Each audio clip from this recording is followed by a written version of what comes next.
Сырым ауданына шет елдерден медициналық жабдықтар жеткізілді. Елдегі қоғам белсенділерінің бастамасымен оттегі концентраторлары сатып алынды. Сонымен қатар жымпиты жұртшылығы Қытайдың Қазақстанға жолдаған гуманитарлық көмегінің шарапатын көрді. Аурухана аспанасты елінен әкелінген медициналық бұйымдармен қамтамасыз етілді. Айтыскер ақын Айнұр Тұрсынбаеваның Айдың нұры қоғамдық қорының тарапынан Сырым ауданына бір дана оттегі концентраторы жіберілді. Ал жас продюсер өңір президенті Алпамыс Шаримовтың әлеуметтік желіде ұйымдастырған акциясы аясында қомақты қаражат жиналып, тағы бір жабдық сатып алынды. Түркиядан әкелінген құрылғылар аудандық орталық ауруханаға табысталды.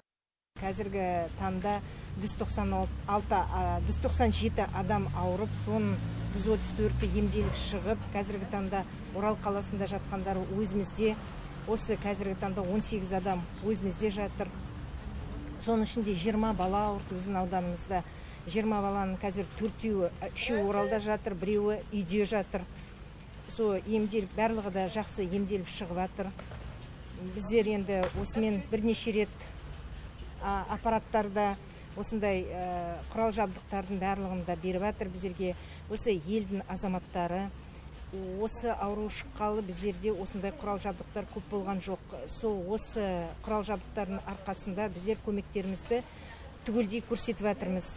Қытай індетпен күрес мақсатында Қазақстанға гуманитарлық көмек жібергені белгілі. Аспанасты елінен жеткізілген жабдықтардың бір қатары Сырым ауданына жолданған. Атап айтқанда аурухана медициналық бетперде, қорғаныш костюмдері мен көзілдіріктер, пульсоксиметр және тепловизорлармен қамтылды. Бұйымдарды медициналық мекемеге жергілікті волонтерлер жеткізіп берді. Аурухананың қосымша жабдықтармен қамтылуы індетпен күрес шараларына зор қолдау болды.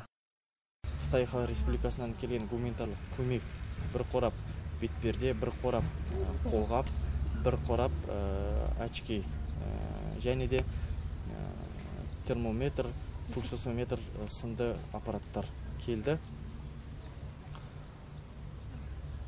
Сырым ауданы ауруханасы директорына бүгін табыстадық. Сонымен қатар Жасыл ел еңбек жасағының сарбаздары аурухананы ауыз сумен қамтуға зор қолдау көрсетті. Игі бастамаларды өзге де азаматтар жалғастыратынына сенім мол. Барлық акция ұлт денсаулығы үшін. Еркебұлан Самадияров, Дәурен Қажахметов, Алтынбек Қабделов, Ажай арнасы.